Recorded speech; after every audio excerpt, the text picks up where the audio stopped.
Welcome to the deep dive.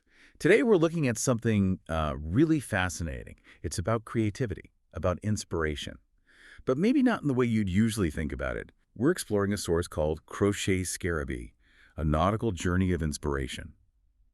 And our mission really is to unpack how this specific collection tries to ignite your creativity. But here's the twist. It does it without instructions, shifting how we even think about inspiration. Okay, let's get into this. It's a really intriguing title, isn't it? Crochet Scarabee, a nautical journey. Right away, it signals this isn't just, a standard crochet pattern book.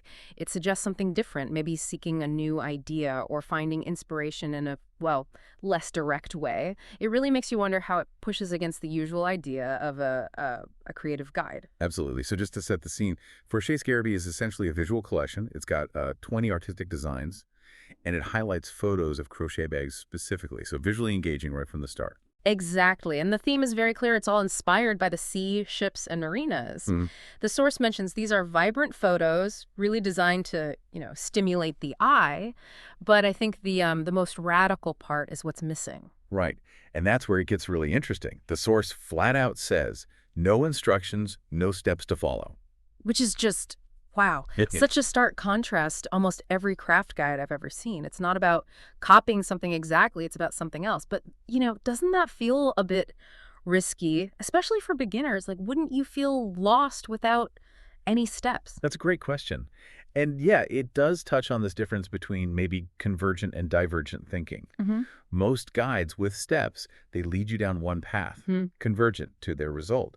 Crochet Scarabee, by leaving out instructions, it's trying to do the opposite. Yeah. Foster divergent thinking. It's not about making their bag. It's about using their pictures as a starting point, a launch pad. The idea is that the photos themselves inspire you and unleash your imagination. It's meant to sort of push you towards a new experience, your own experience. So it really redefines what a guide can be. More provocation than prescription. That makes a lot of sense. It's like looking at abstract art, maybe. The artist gives you a feeling, a mood, and then you create the meaning. And the language they use really backs that up. It's not just photos. It's a journey, specifically a nautical journey that takes you from the marina to the depths of creativity. That's quite poetic. It is. And connecting that to learning, this metaphor shows how creativity, which is abstract, gets linked to the very physical craft. The source has this beautiful line about how threads transform into stories and stitches into waves. It's asking you to see the yarn not just as material, but as, potential narratives, fluid ideas, like the sea itself.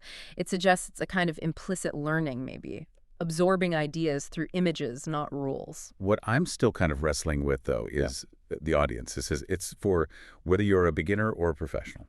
How does that work without instructions? I mean, beginners usually need the hand-holding, right? Yeah, that's fair. But I think the universality comes from the core message about motivation. It's about that initial trigger, the spark, which can hit anyone, regardless of skill level. The source puts it as, creativity only needs a spark.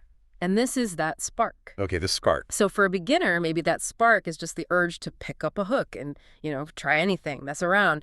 For someone experienced, maybe it's the jolt to break out of a rut. Right, to see things differently. Exactly, to see familiar stitches in a new light or just experiment without the pressure of following a set pattern. It's igniting that internal drive, not dictating the outcome.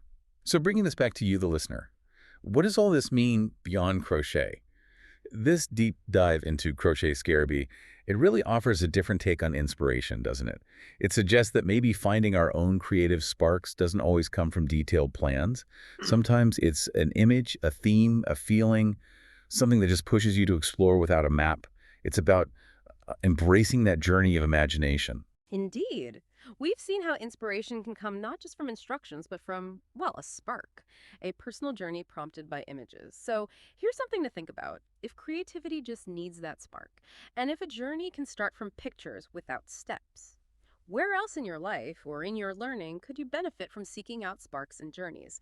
Instead of always looking for the explicit roadmap, the step-by-step guide, maybe think about how you usually look for new ideas. Could a more open-ended approach unlock something new for you?